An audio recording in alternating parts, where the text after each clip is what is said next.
Hello, my friends, and welcome to another episode of Stand Up With Me. Dominic presents Can You Talk Real Quick, which is a shorter conversation usually, but no news segment, very few plugs, get right to the guest kind of interview. It's often with the people I admire the most, and Jill Filipovic is just one of them. She's one of my favorite writers who writes about American politics, women's issues, and a whole hell of a lot more. She publishes The Week in Women, which I cannot do without. I'm happy to be a paid subscriber to her Substack, jill.substack.com. She's also the author of 2 books, Okay Boomer, Let's Talk, How My Generation Got Left Behind, and The H-Spot, The Feminist Pursuit of Happiness. She also leads retreats teaching yoga and writing, so she does a lot. She's married, she's in her 30s, lives in Brooklyn. I just say that just to give you a little bit more on her perspective and where she's coming from. And I just always find her super smart, really thoughtful, honest, and well-researched. She's got this great new article that's getting a lot of attention over at The Atlantic titled, I Was Wrong About Trigger Warnings, which is fascinating, really enlightening. We talked a bit about that, the state of women's reproductive rights, and a whole hell of a lot more. Always great to catch up with Jill. I hope you'll follow her on social media, which is all in the show notes. I hope that you will support me so I can do more of these shorter episodes of Stand Up each and every day. And that's all I have to say, I think. Let's get to it. Ladies and gentlemen, the great Jill Filipovic. And now we have her. Been so looking forward to talking to you. Jill, thank you very much for joining me again. Great to see you. Yeah, so nice to see you. Thanks for having me. So, as I was just telling you before I hit record, I was all prepared to talk about so many of your recent pieces at your Substack, which everybody has to subscribe to. I somehow missed the piece at your Substack where you talked about your Atlantic piece titled, I Was Wrong About Trigger Warnings. Has the national obsession with trauma done real damage to teen girls? But now it's all I want to talk about. This is a fascinating article. What brought you to this point, and how has it maybe been misinterpreted so far?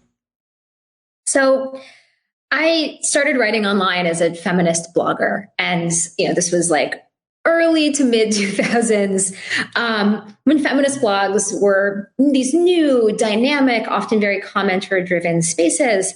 And as I was writing for a blog called Feminist, commenters started asking for trigger warnings on posts, particularly that discussed things like sexual violence, but also that discussed things like eating disorders or violence more broadly.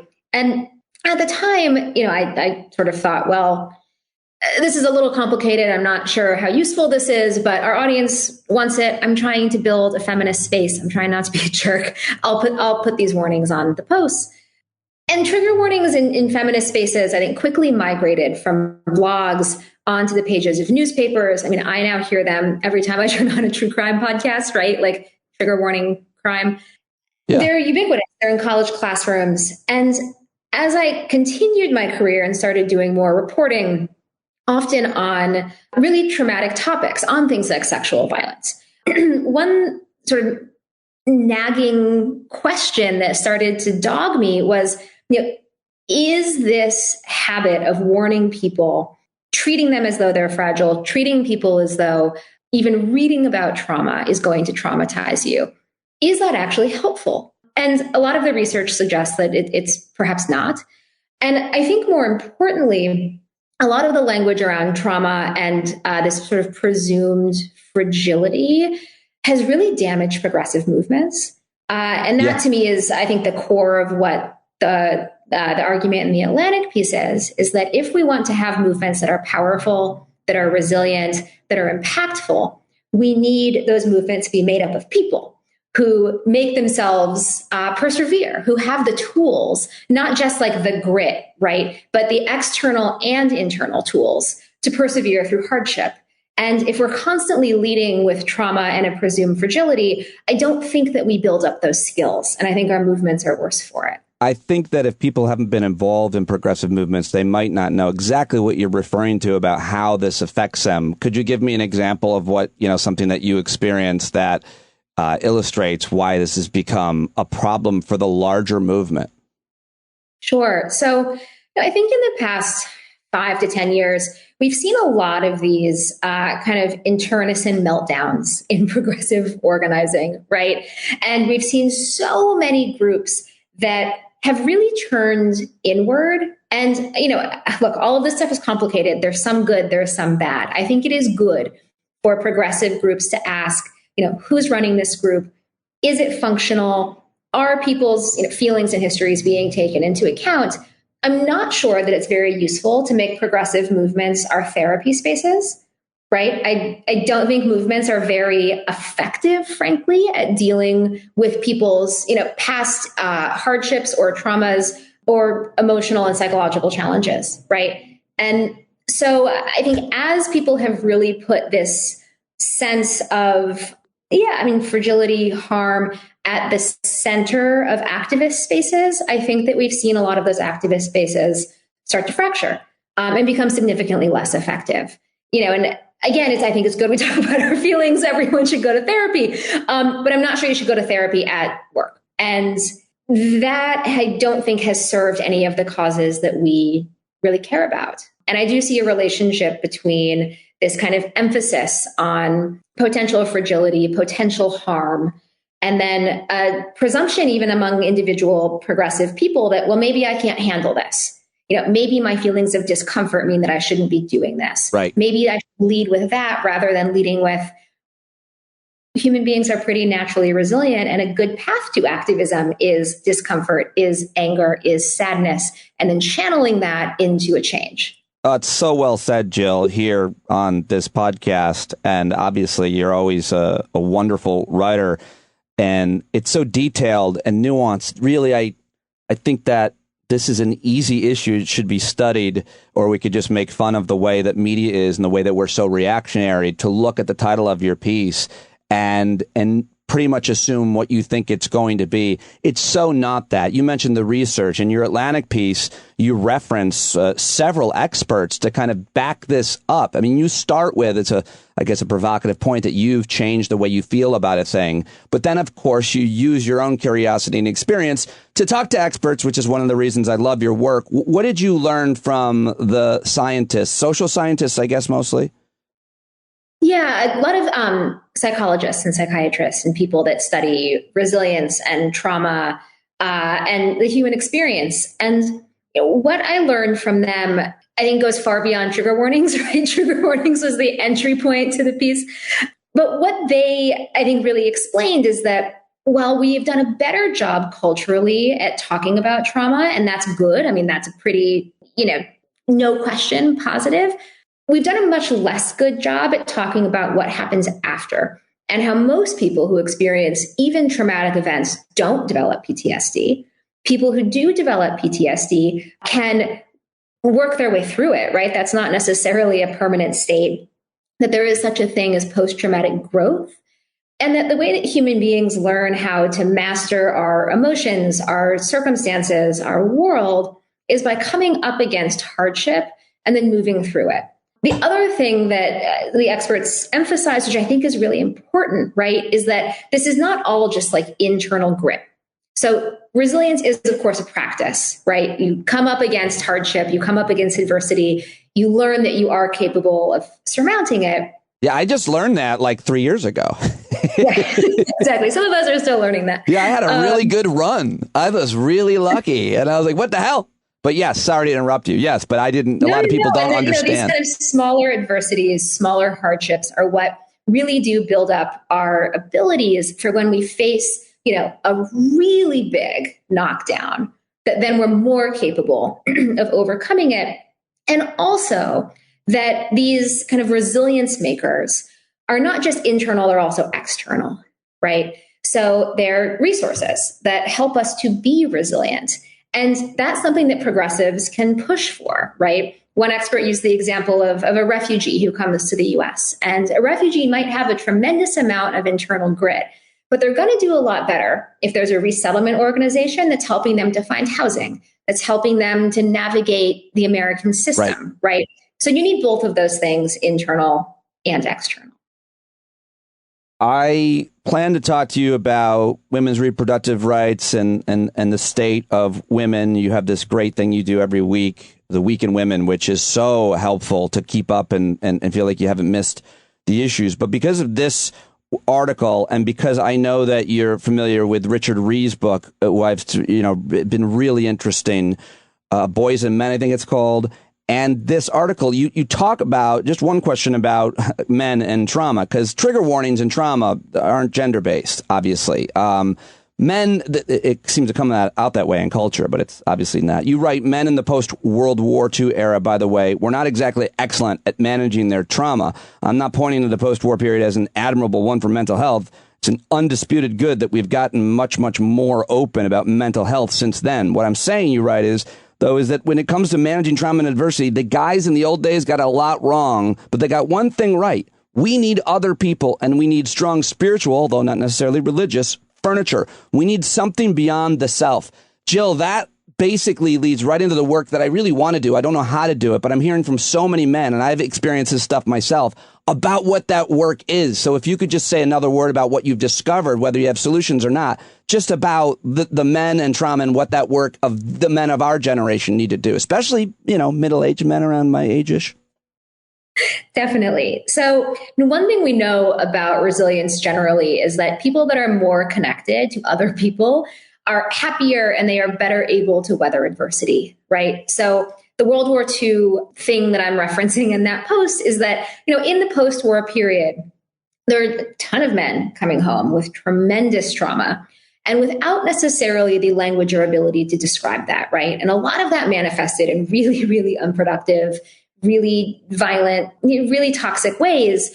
But some of what men did in the post-war period was get together at bars and clubs and civic organizations and drink and talk. And it wasn't group therapy, but it was being around other people who had gone through something similar that you had and reaching out and making those connections. And that sounds like such a simple thing, but it is a very difficult thing for a lot of men to do. We know that men have far fewer friends than women. We know one of the reasons that marriage is so beneficial to men is that their wives become essentially their social conduits, right?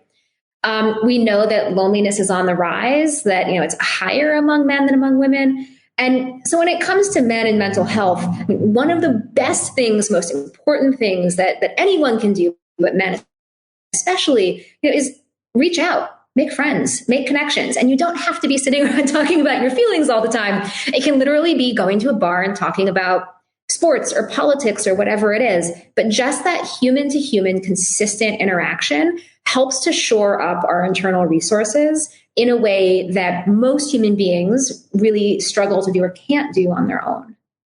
I'm so glad that you're thinking about that issue, obviously, and I was excited to hear your thoughts. I heard you doing an interview with Andrew Sullivan, of all people. It was pretty fascinating because, he was talking about where the feminist movement, where the women's movement, where equality is or is not, what's good, what's bad. So it was an interesting conversation. And I wanted to just ask you one general question. I guess this is apropos of the fact that I just dropped my daughter off at college. My other daughter's now 16. And I wonder what America they're living in. And you hear this phrase all the time. I heard it. I was at the March on Washington this weekend. Many speakers saying, my daughter, my granddaughter has fewer rights than I did. But I feel like we lose the nuance, just at least on the progress. There's been so much progress made. And I wondered if you might just mention the way that you see it, your opinion of the progress. We talk a lot about, you write a lot about, obviously, where we're at and the problems. We'll get to that.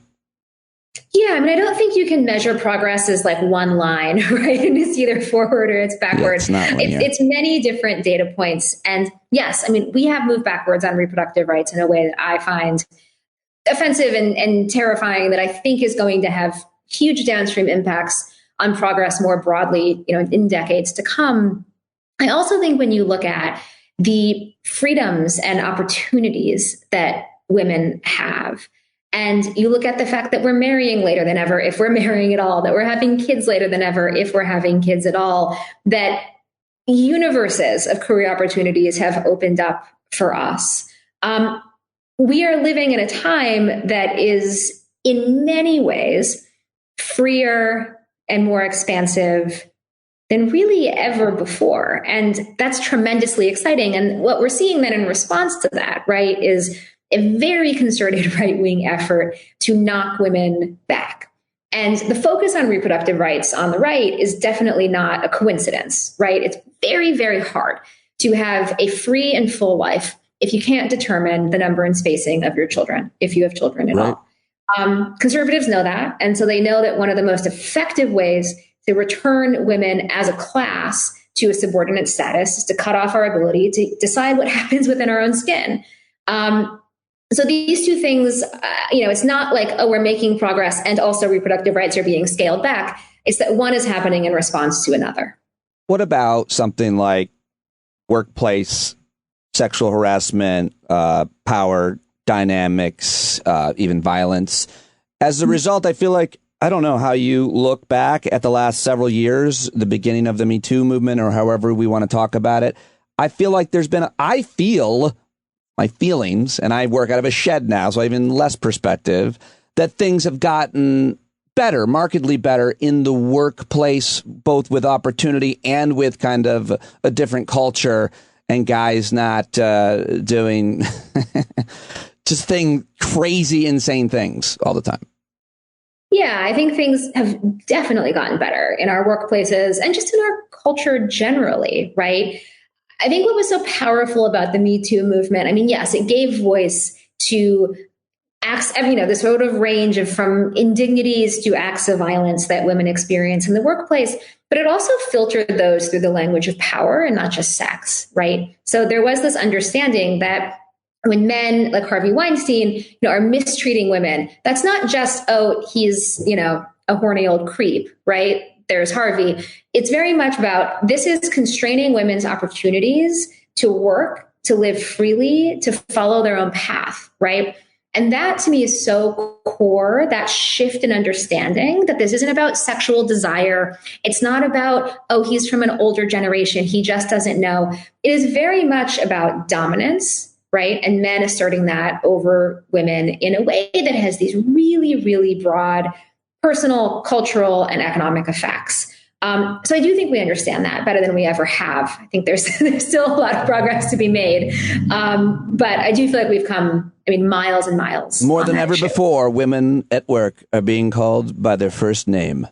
And not some, when you say the power dynamic, that has, it just made me think of the guy at SiriusXM that I used to work with, who was an older guy, been around forever. And he called a lot of the young women like sweetie and honey. And I was like, I don't know how many more days that can happen before someone, steers them straight.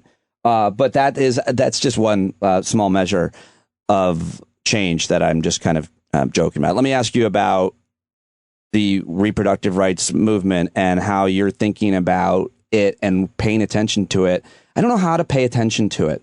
I don't know what to look for. It seems like in the states where they've drastically changed their laws since Roe has been overturned to prevent women from getting reproductive rights, they might be questioning if they're going to go further and make it harder to get birth control and so on because of the political outcomes. But the more important and more urgent question that I want to ask you is, how do I pay attention to how much worse it's gotten for women when it comes to if they want to terminate their pregnancy? Because you hear these nightmare stories, you've been writing about them, you cover them at the end of every week. How do we know if it's gotten so much worse given the law changes in these red states and how to think about it? Yeah, I can tell you we know it has gotten a lot worse. One newsletter that I read is Jessica Valenti's Abortion Every Day. Yeah, I subscribe to that too, yeah. Which is fantastic, and I think is... I have a hard time opening it. Yeah, it is just like a, avalanche, often of bad news. But I find that to be a really useful resource to kind of keep track of what's happening. Yep. I think some of the longer term effects of these abortion bans we're going to be seeing over time. What we're seeing now in the short term is what happens in the short term, which is huge medical emergencies, women that go untreated. There's a lawsuit in Texas of women that were not able to get safe abortion care when they were miscarrying or having other pregnancy complications that wound up, doing tremendous physical harm to these women, almost killing some of them, right? So we're going to see that in the short term. We're just going to see women who are not having their miscarriages treated, who wind up having hysterectomies they didn't have to have if they had gotten abortion care, who are essentially being, medically tortured by the state because the state says, we're not going to let you manage your miscarriage the way that would happen anywhere in the country. I think what we're going to see in the longer term is this kind of major bifurcation in who is able to end an unwanted pregnancy and who's not. And that's going to reinforce what, frankly, we already see to a higher degree in anti-abortion states, which is entrenched poverty, often along racial lines, child neglect, childhood poverty, hunger. A lot of women and a lot of moms who then aren't able to reach their full potential because they couldn't plot the course of their lives. We know that when women can't get abortions, they're more likely to be on social assistance in the years to come.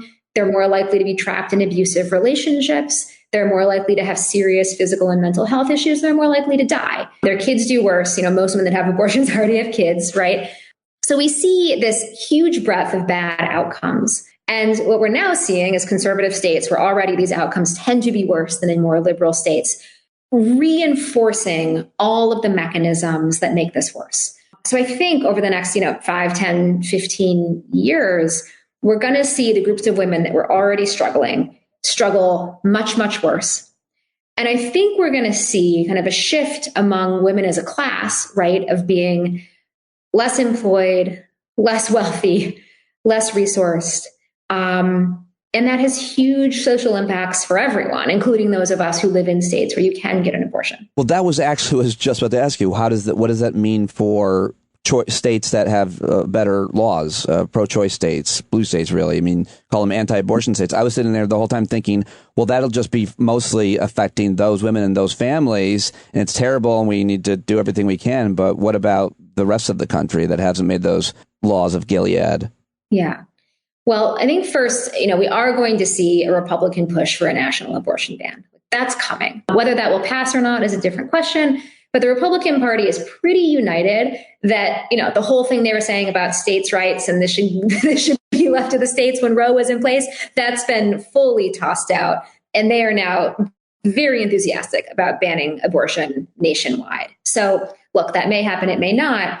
Even if that doesn't happen, I think a culture that positions women primarily as reproductive agents, right? And as people who have fewer rights than a dead body, who certainly have fewer rights than a fetus, who, a third of the country has decided should be forced against their will to risk their lives, to permanently change their health, to compromise, 10 months of their life while they're pregnant, and then, several decades afterward in parenthood. A culture in a country that forces some number of its women, some huge number of its women to do that is a culture that is a misogynist culture. And that has broad effects on all women, right? If we see women primarily as incubators, that's going to have an effect on, me, a woman in New York who doesn't have kids, because it socially positions me in a way that doesn't lead with, my humanity, my individuality, my talents, my freedom. And so I think that the deeper that these anti-abortion norms get entrenched, the deeper misogyny gets entrenched, the deeper sexism gets entrenched, the less free women nationwide are. Oh, that's upsetting and scary. And yet you see the backlash. So my last question to you is, what is your political analysis of what the overturning of Roe means based on, the data that we've seen, subsequent elections, the midterm elections, the presidential elections, these referendums in states like Kansas and Ohio where they voted against it? What do you think is going to happen in statewide elections and obviously national elections as a result of this issue? Yeah, I love that question, because the truth is Americans are pro-choice. Right? Overwhelmingly. Yeah. Even Americans who are uncomfortable with abortion, who maybe would never have an abortion, don't like abortion, what they really don't like is, Ron DeSantis deciding for you whether or not you should be forced to continue a pregnancy.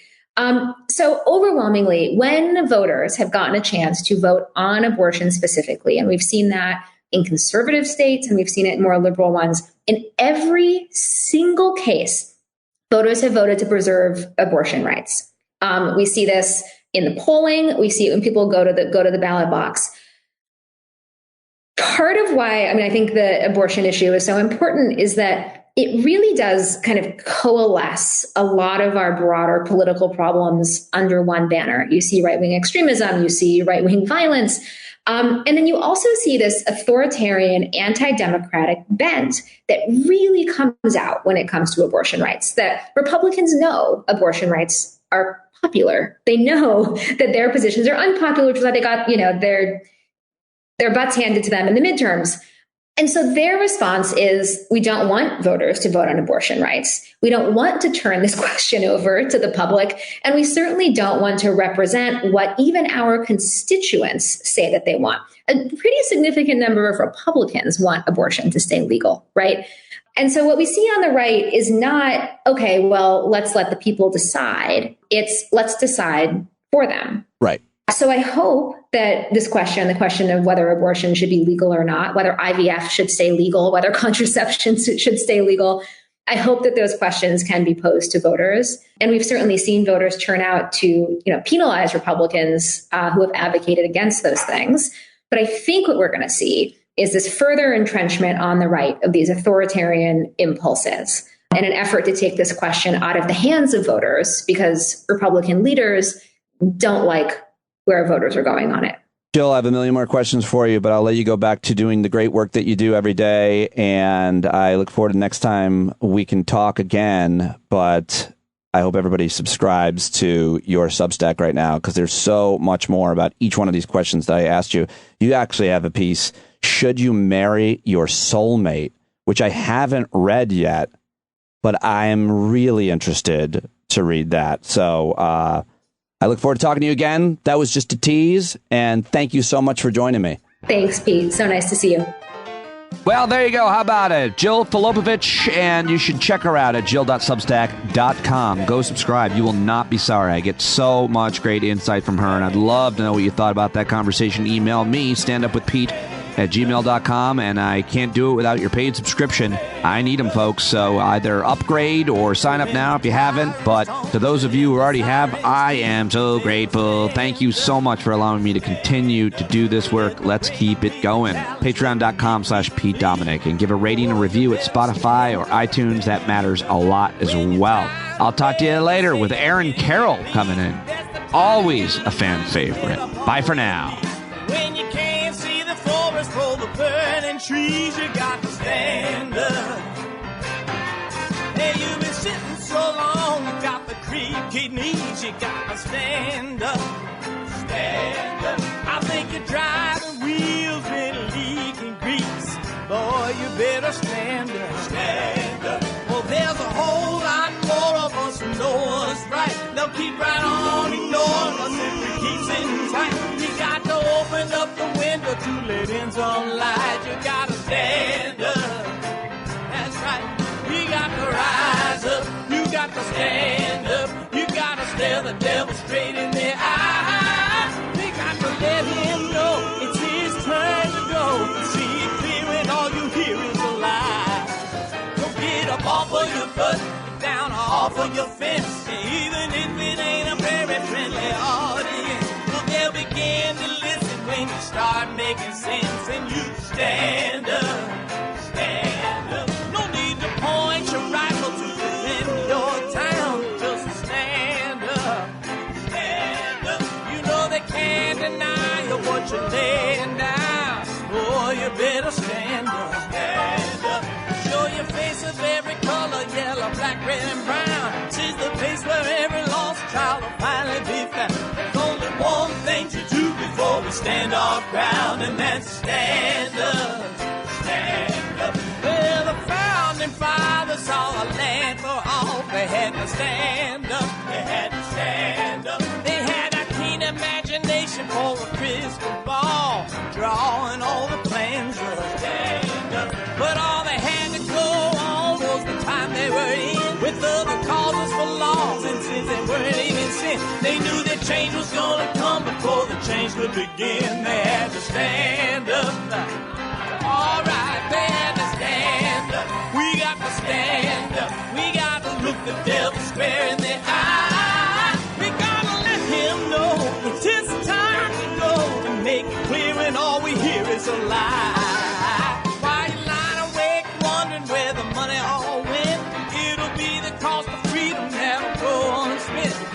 see them flee the scene of that experiment. If you stand up, all right, we got to speak up, we got to reach up and raise your voice in every way you know how. Don't be toes up, you got to show up. Ain't no better time to do it but now. No need to pledge allegiance to no wanton tribe. Rise up, show obedience to the voice inside, and listen well and it'll tell you not to run and hide. It says stand up,